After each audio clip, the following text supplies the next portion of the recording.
Good evening, everyone. This week's, again, our Drasha tonight, our sermon tonight, I'd like to dedicate in memory of my mother, Mrs. Shalamis Rabinowitz.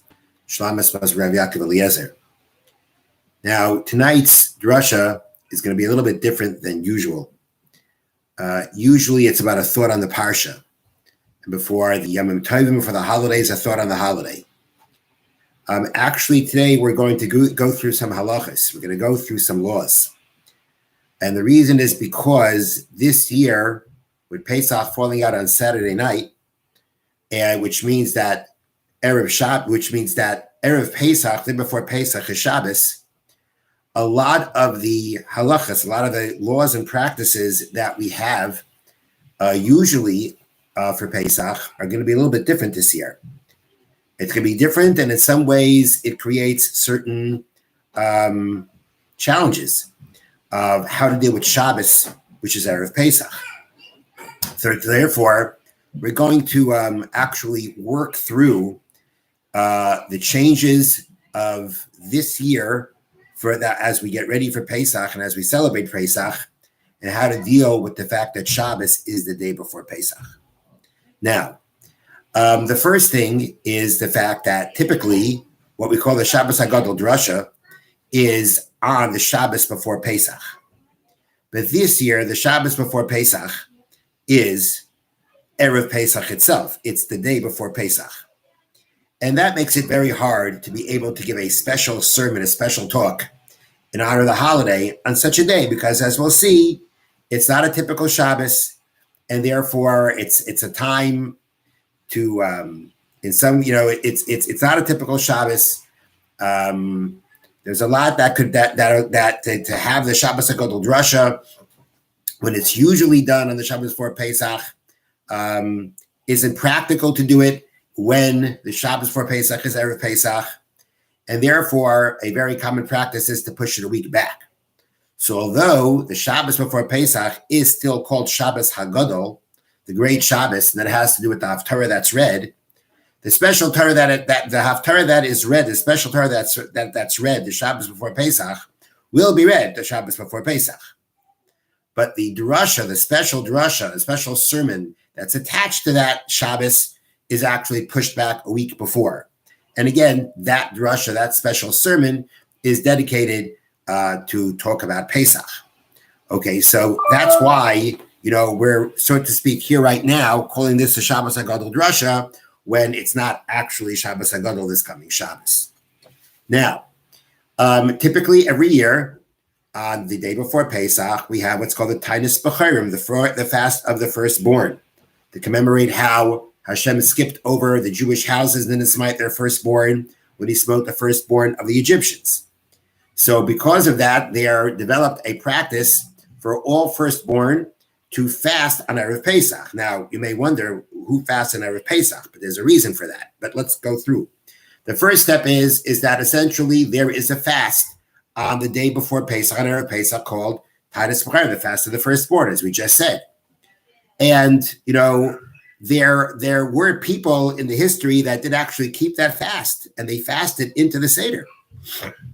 Our practice is not to do that. Our practice is that anybody who's a firstborn, or if the firstborn is too young to fast, the father is responsible. They attend what's called a siyum. A siyum is the conclusion of a significant portion of the Torah, like the conclusion of a section of the Talmud, of a tractate of the Talmud. And when that is completed, there is a siyum, a celebration for completing. And therefore, Erev Pesach, the practice is to participate, to have a siyum on that day, so that the firstborn, whoever has to fast, can participate in that siyum. Once they participate in that siyum, that it's a mitzvah to participate in, they can break their fast and they don't have to fast for the rest of the day. That's what happens every Erev Pesach, and it happens on the day before Pesach. The problem is, day before Pesach this year is Shabbos. And on Shabbos, we don't have fast days, except for it's Tisha B'Av. Except for it's Yom Kippur. But we don't establish fast days on Shabbos. We also don't establish fast days on Friday, because of the fact that, again, if we're fasting, that means we're fasting from Friday into Shabbos, which is not appropriate. And therefore, being that this year we can't fast on the day before Pesach because it's Shabbos, and we can't fast the day before that because it's Friday leading into Shabbos. Therefore, the fast of the firstborn is pushed back to the Thursday before, okay, which will be Thursday, March 25th. Okay, so we in Shul, we will be having a siyum. The siyum will take place after Shabbos, after morning services. And actually, if someone who needs a siyum cannot attend, they will be able to watch a live stream of the siyum on the Shul website. That's israelmalden.org/live. And that davening is 6:40, Shachar at 6:40, and the siyum will take place at around 7:30. Okay, so that's change number one in this year's schedule. The fast of the firstborn is not taking place on Erev Pesach, on the day before Pesach. It's actually taking place 2 days beforehand with the siyum. Okay, the next. We also have on the night of Erev Pesach, the B'dikas Comets, the search for Comets. Wherever Comets may have been taken, we take a candle, we take a light, and after it's dark, we inspect all the areas where Comets may have gone to inspect to make sure we haven't left anything behind after we've cleaned. Now, that act of B'dikas Comets was instituted by the sages, an obligation to do, and they instituted to do it by a candle. They instituted it by a candle because in the times of the Mishnah, the candle would be that kind of a light that you can take it to a corner and check with. But at the end of the day, the B'dikas Comets is done with a candle, with some kind of a light. A light that helps you search for things. It means it's a light that you're going to hold in your hand. Well, if the night of Erev Pesach this year is Friday night, you can't do that. Again, we do B'dikas Comets the night preceding the Seder night, preceding Pesach, but the night preceding this year, the Seder night, is Friday night.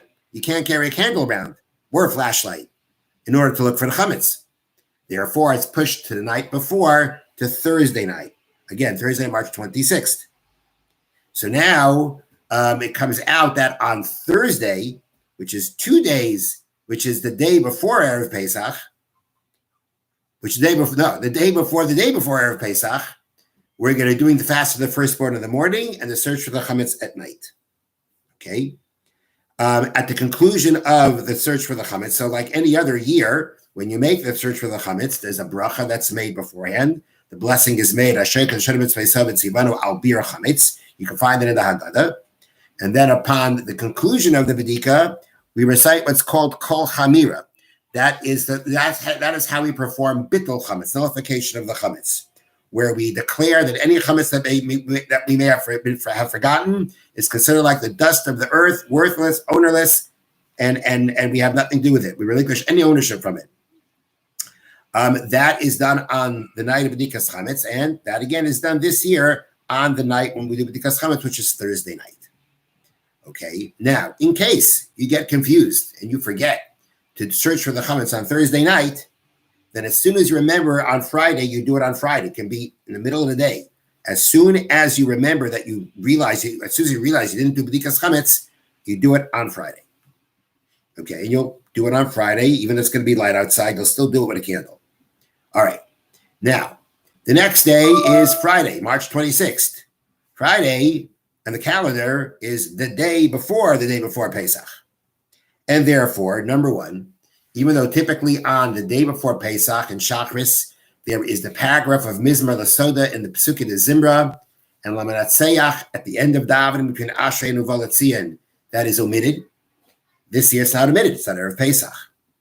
The reason why Mizmor Lasoda is omitted on Erev Pesach is because Mizmor Lasoda, as the words mean, a song for the Toda, which is the Thanksgiving offering. The Thanksgiving offering couldn't be brought on Erev Pesach. And therefore, on Erev Pesach, we don't say that psalm that's called a song for the Toda, which means for the Thanksgiving offering. This was a psalm that was said along with it. Now, but if you don't bring it, you wouldn't be saying that psalm, and therefore you don't say Erev Pesach. But this year it's not Erev Pesach. Friday is not Erev Pesach, and Shabbos morning we never say Mizmor Lasoda or Lamanatseach. So the last day of Lamanat Mizrah, the Lamanat before Pesach arrives is the day before Pesach. It's the Thursday before Pesach, which is I'm sorry. We're on Friday. It's Friday. It's the day before Pesach, which is Shabbos, and therefore you say everything like you would. Okay.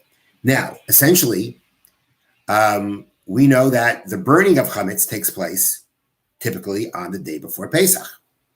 That can't be done because it's Shabbos. We sell our chametz the day before Pesach.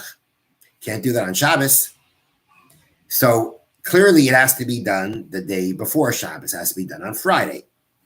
Now, typically, there's a certain point of time that we have to have this done because on the day before Pesach, there's a certain point of time, 4 halachic hours into the day, we have to stop eating chametz. 5 halachic hours into the day, we have to stop possessing chametz. And we have to burn it by then. Now, but being that we're doing that on Friday, which is not Erev Pesach, and therefore those deadlines don't even exist, theoretically, you can burn your chametz the whole day or sell the chametz any time of the day.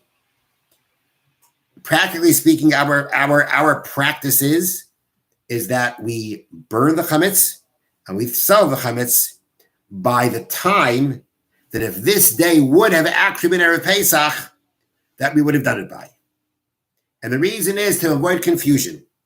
If other years we burnt the chametz by a certain time, rather, if it comes out to be a year where we just burn chametz anytime Erev Pesach, people might think, oh, last year we burnt it any time Erev Pesach, so this year we also can. Well, the problem is last year it wasn't Erev Pesach. Meaning last year you burnt it, you had a whole day to burn it. You had a whole day to sell it. Well, last year you had a whole day to sell it or to burn it because it wasn't Erev Pesach. But the following year is Erev Pesach, and you can't wait that long to burn it.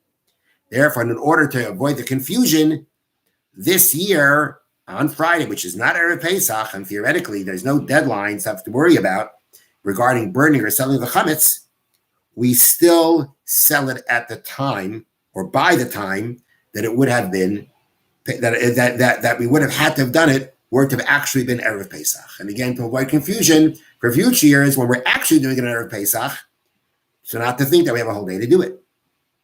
Now, it's true that on Friday, even after you burn the chametz or sell the chametz, again, different than the other year, where by that time there's going to be a time you have to stop eating chametz or possessing chametz.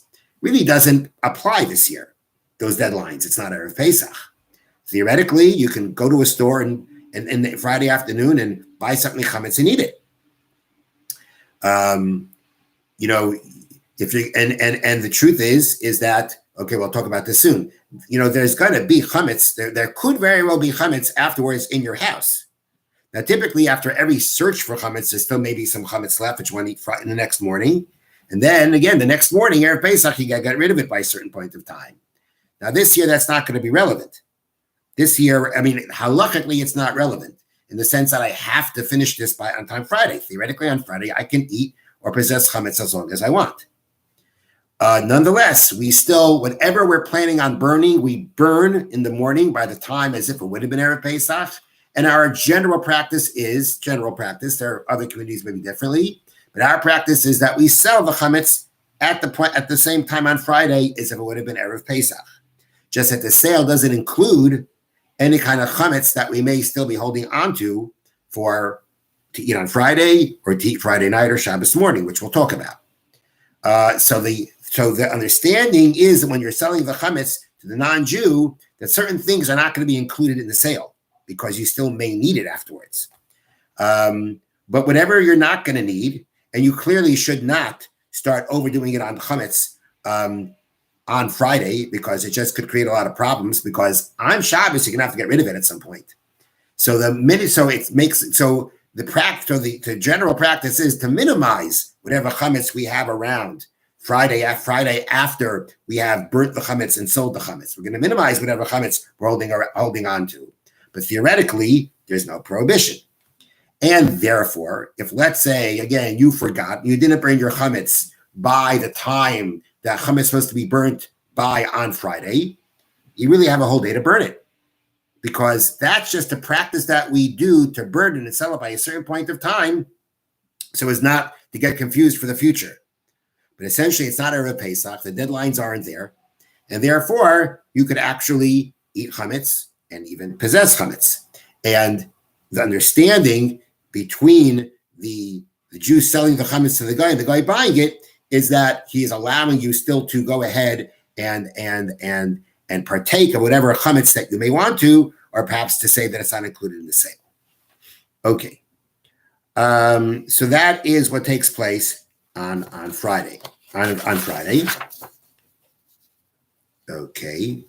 Now, at any point of time, whether it's by the bedika, when you're searching for the chametz on Thursday night, or whether you're going to be, whatever chametz may still be left around that you plan on using, it should always be away from everything, covered up, put in a separate container, because you don't want it to go getting mixed up in other things. Because at the end of the day, you know that all your cooking for Shabbos and for Pesach is a lot of it is going to be happening on Friday. So you don't want things to get confused. You don't want things to get confused. You want things to get messed up. So whatever chametz you're going to have, you need to keep it in a separate place so it doesn't get mixed into anything else. And as we see, and we're going to see more as we discuss how what we're going to be working with and preparing primarily on Friday and Shabbos is going to be food and utensils that are kosher l'Pesach. Now, the same way we're not allowed to possess chametz up to a certain point in time of Pesach, on a regular of Pesach, if we're koshering any utensils, we're supposed to do it by then. We're supposed to do it by the time that it's forbidden to have chametz. Again, so we try to kosher our utensils by this time again, by the same time as if it would be Erev Pesach. Again, if you miss, you can kosher until Shabbos comes. Typically on Erev Pesach, there are certain activities we may not do. On a regular Erev Pesach, starting from halachic midday becomes almost like Chol Hamoed, which means certain activities we can't do. At that point of time, we should not be shaving, we should not be taking a haircut, we shouldn't be doing laundry, same thing that we don't do on Chol Hamoed, we wouldn't do on Erev Pesach. There are some differences, but they're very similar. That certain activities become forbidden already on Erev Pesach as they do on Chol Hamoed. This year, it's not relevant because Shabbos is Erev Pesach. Those activities couldn't be done anyway because it's Shabbos. And Friday is not Erev Pesach. And therefore, those restrictions, those things restricted from doing would not apply this year on Friday. Again, our last day of getting ready for Shabbos and Yontif. The preparations that you need for the Seder, things that you will need for the Seder night, Friday is the day to take care of it.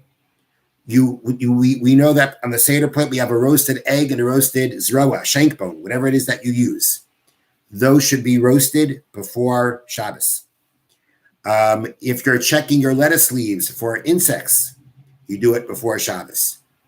You're chopping your nuts or your fruit for the charoses, do it before Shabbos. You're grating your horseradish, grate it before Shabbos, seal it tight, and then you'll take it out by the Seder. These things need to be done before Shabbos because I can't do it on Shabbos. And if I land up doing it on the Seder night, so number one, it's going to delay the ability to start the Seder. And the Seder is going to start late enough this year. We don't want to delay it anymore. We're never supposed to delay the Seder. We're always supposed to start the Seder as soon as possible so that the children will be up and be able to participate. So that's number one. And number two, if you land up doing some of these things on Yontif, there are certain ways of halacha demands that we do it in certain ways. There are certain halacha, certain laws that now accompany the fact that we have done this all on Yontif, and it's a lot easier if we can avoid all this if we do it on Friday. So Friday is the day to get ready for the Seder in the sense of roasting the egg and the shank bone, checking your lettuce leaves for any kind of insects, which would be a problem doing on Shabbos or on Yontif itself. And it could be a problem for those times. Well, actually, again, you should do it before. You should do it before Friday night. You should do it on Friday, not the Seder night. And again, chop the nuts, the chareses, and grate the horseradish all on Friday. Okay. For practical purposes, the food that you cook to eat for Shabbos should be already kosher l'Pesach. To start eating Comets foods this Shabbos, and deal maybe with Comets pots or pans or whatever it may be, or the issue they may come up with having to dispose of it all, it's not worth it. The food that you'll be eating on this Shabbos, the day before Pesach, should already be Pesach. Now, we'll talk about, what do you do for Hamotzi? But all your other foods and all the other utensils you're dealing with should all be kosher l'Pesach. It's the most practical and easiest thing to do. Now, by Shabbos, by 11:35 on Shabbos, Malden time, that is the time where we may not, it's Erev Pesach, say before Pesach, and that is the deadline for possessing chametz. Any chametz that we still have, we have to get rid of. We'll talk about how you do that, but you got to get rid of it. Now, and if let's say you have any kind of chametz garbage for some reason, you've got to make sure that it's out of your house. So, if you live within an Erev, and it's possible to go ahead and put out the garbage outside of your house off your property, if that's something you would need to do, any chametz that's in the trash that you cannot dispose of, but you just have to take it off your property, you'd have to do that by 11:24. In order to do that, you have to have an Erev. If you don't have an Erev, you're going to have to get rid of it before Shabbos. Now, happens to be this year, Friday is pickup day for many of us here in Malden. And therefore, any chametz that you need to throw out should be put out with the garbage on Friday morning. Chametz that could possibly be still left around on Shabbos, again, we'll see, practically speaking, what kind of chametz we're talking about, but which would be small amounts of chametz that you could flush down the toilet. But if there'd be something more that you still had on Shabbos that you couldn't dispose of, like by flushing it down the toilet, and the only option you have is to get it off your property, well, then if you have an Erev, you can do that on Shabbos. If you don't have an Erev, you have to do it before Shabbos. Okay, but typically we're trying to avoid any kind of situation where you'd have to do such a thing. Now here comes the issue. Here comes the thing that makes it a little bit more complicated, and that is that. So as we said before, the food that you eat can all be Pesach, but you got to make hamotzi. The Shabbos meals have to be accompanied with bread. That's why we have challah by the Shabbos meals. Friday night, Shabbos morning, and Shalosh Shabbos, the third meal, is all supposed to have bread. So you can't get away from that. You have to have some kind of bread in order to fulfill the mitzvah of the Shabbos meal. But of course, we're presented with a problem. What kind of bread are we going to use? Again, could we use regular bread? We could use regular bread and regular challah, but you're going to have to deal with making sure it's gone by the time that we may not eat. Then you have to make sure it's consumed by the time you reach Shabbos morning, when we reach that fourth halachic hour, that deadline for eating chametz, which is 10:20 in Malden. So you theoretically could use challah, but you have to deal with making sure it's consumed by a certain time.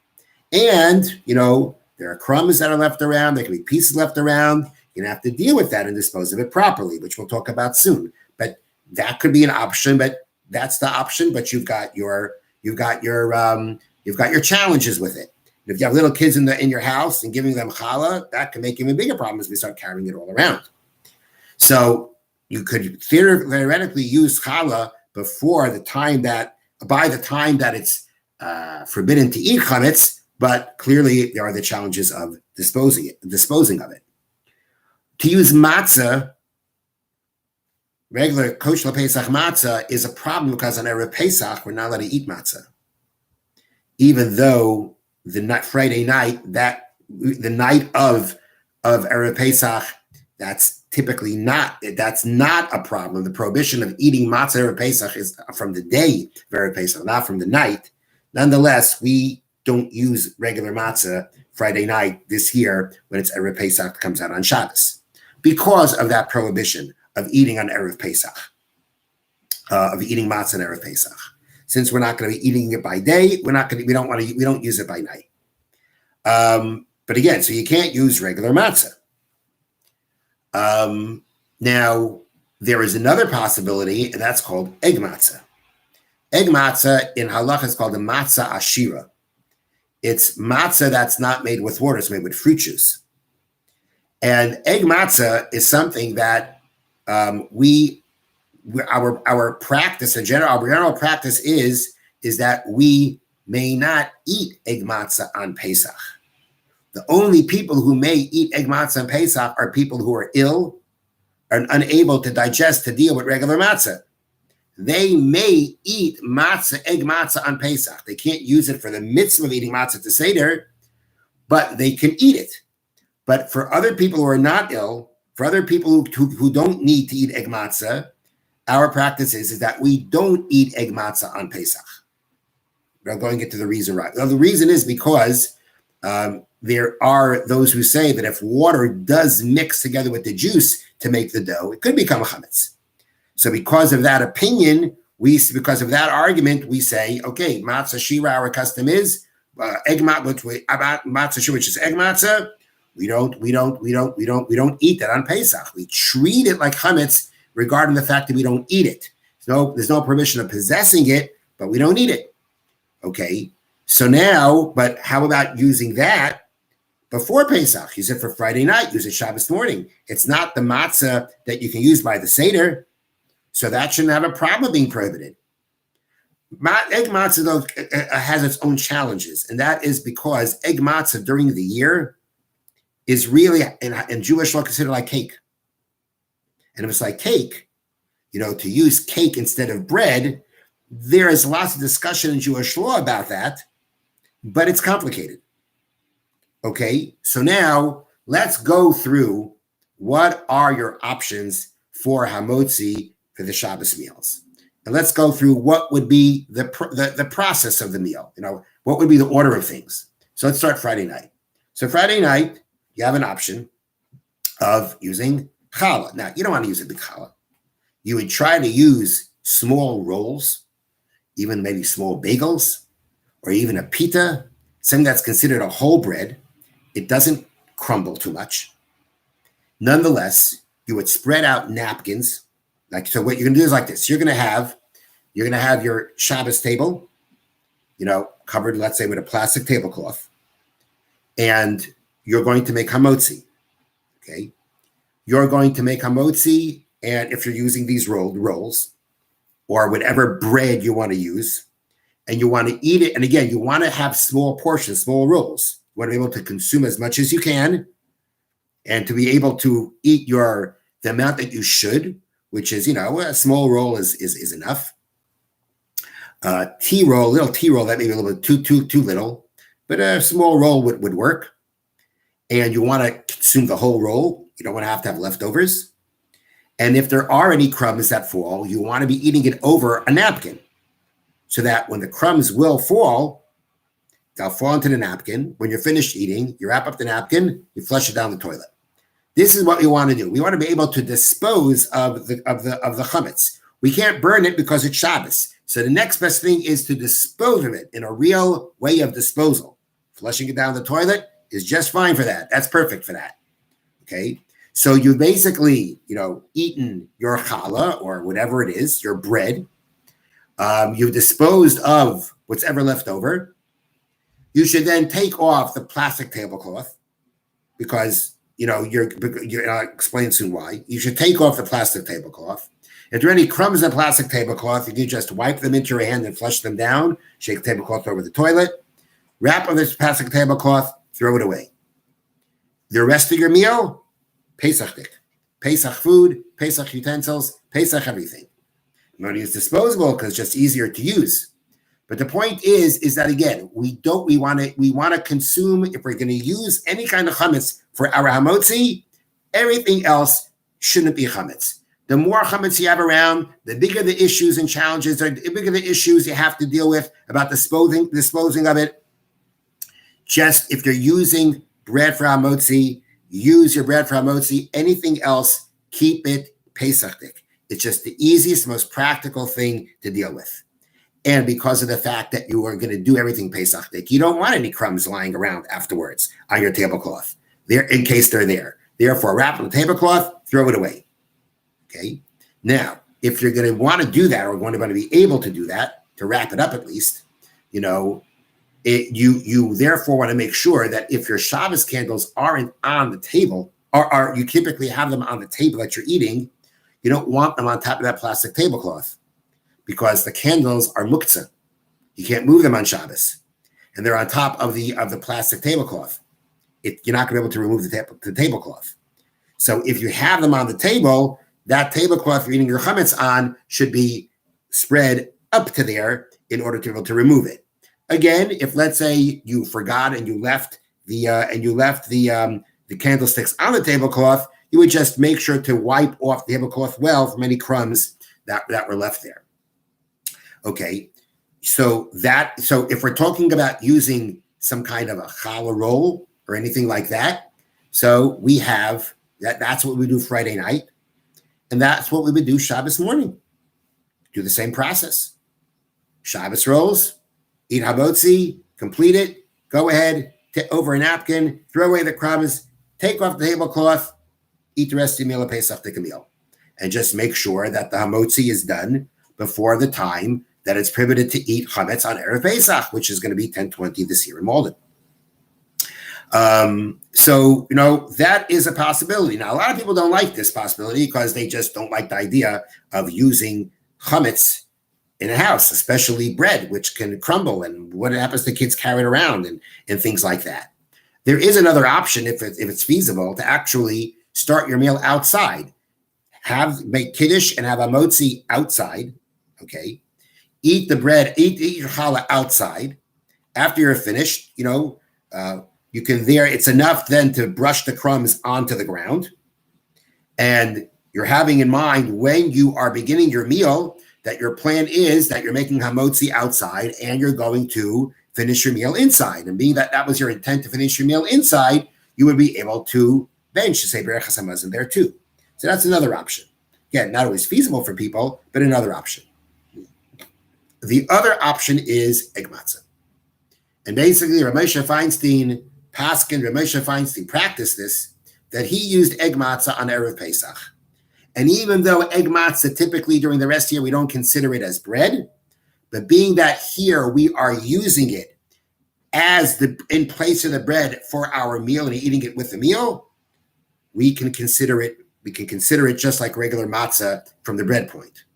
So if you're dealing with egg matzah, all right, so again, for egg matzah, you should eat anywhere between a half and a whole of the egg matzah to know that you've eaten enough, because we're supposed to eat a certain amount of bread for our Shabbos meal. So half a matzah to a full matzah, you'll be able to fulfill your obligation. And once you do with egg matzah you're allowed to possess. So in case any crumbs fall on the floor, or some kid takes his egg matzah somewhere, you don't really care, because possessing egg matzah isn't a problem. It's eating egg matzah is the problem. Therefore, if you eat your egg matzah, again, eat your egg matzah by itself. When you're finished, wrap up the tablecloth or whatever it is so that none of the crumbs are left around when you're bringing your Pesach food or dishes to the table. And then go ahead and finish and eat the rest of your meal as a Pesach meal. So the egg matzah becomes a solution to the issue of, I'm not going to have any chametz around. No chametz around. I don't have to worry about chametz. Because if it's just egg matzah, again, you're not allowed to eat it by the fourth. You're not supposed to be eating it by the time you're not allowed to eat chametz on Erev Pesach. But possessing is not a problem. And therefore, it's not as much of an issue if it were to leave and go away from the table. So that's your second option. And then again, the same option you would do Shabbos morning. The challenge becomes, Shalosh Shudas, the third meal.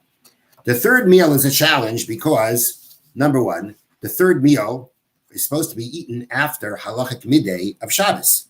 At that point of time, you cannot be eating bread. You cannot be eating egg matzah. So if you're supposed to be fulfilling Shalosh Shudas with bread, then what do? How can you do it? And the answer is that this Shabbos, we're not going to fulfill Shalosh Shudas with with any kind of hamotzi. Being that Shalosh Shudas is supposed to be after halachic midday, therefore you'll have to fulfill Shalosh Shudas without hamotzi, but you'll be eating. You could eat fruit and you could eat eggs and fish and meat. That alone will be able to, you could use that for Shalosh Shudas.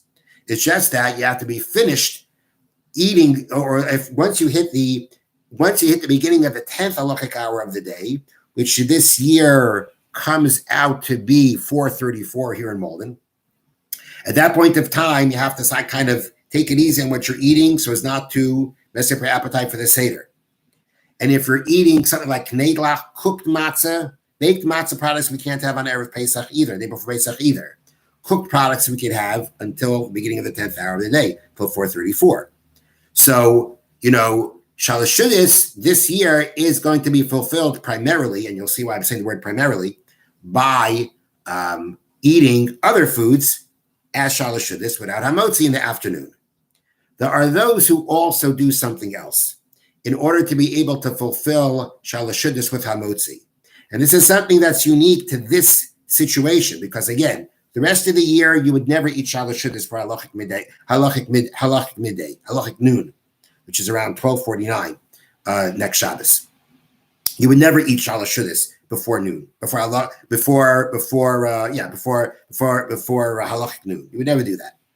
This year, where I can't eat bread for my Shalosh Shudas unless I eat my Shalosh Shudas earlier than usual, or at a time where typically I would not be able to fulfill the mitzvah, since I don't have a choice. So, according to some opinions, you could fulfill the Shalosh Shudas with bread before, even though it's before halachic noon, and you're gonna have to eat it by the time that it's forbidden to eat bread, Comets, or egg matzah on Erev Pesach.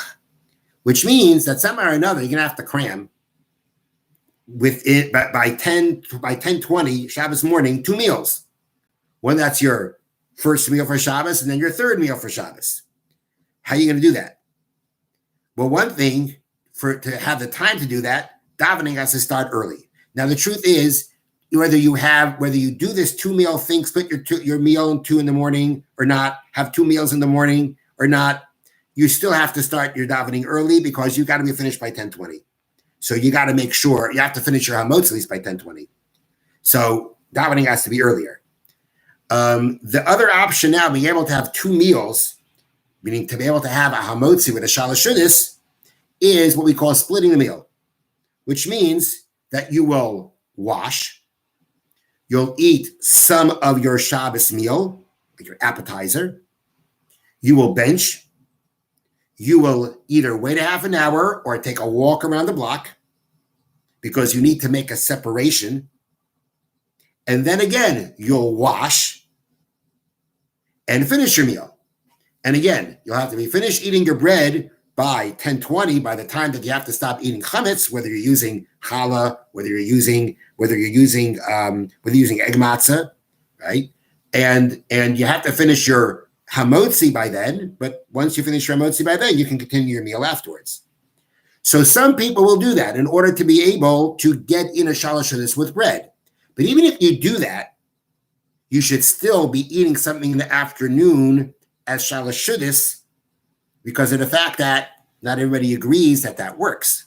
Again, you're doing it in order to possibly fulfill Shalosh Shudas with bread. You're going to split up your meal in the morning. But but you have to make sure that you're going to eat Shalosh Shudas, eat something with Shalosh Shudas after in the afternoon, because that's really the time for eating Shalosh Shudas. Just that you'll do it without bread. But again, typically Shalosh Shudas should have bread with it. This year, where it can't have bread in the afternoon, you'll fulfill it without bread. So again, this becomes a little challenging in the morning on Shabbos morning. But in a practical sense, it's enough to have your one meal in the morning with hamotzi, one meal before 10, and making sure that you finish hamotzi before 10:20, and then in the afternoon you'll have shalosh shudas without hamotzi. And if it works for you, split up your meal in the morning. But if it doesn't work, it doesn't work. And there are some people who don't even do it. So our practice, the practice here that we try to do is that we try to be able. I shouldn't say our practice. We're saying here that if you can split up the meal, you should split up the meal.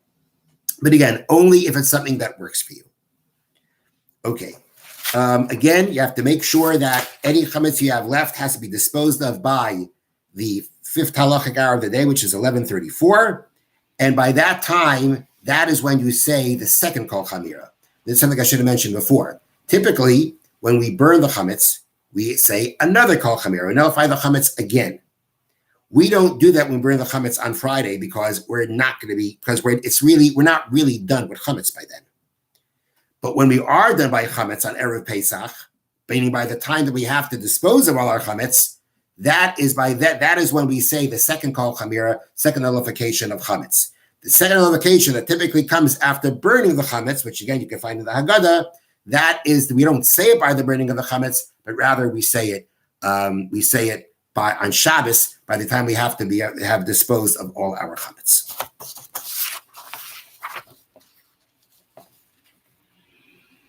Okay, so like I said, there is a lot to cover here.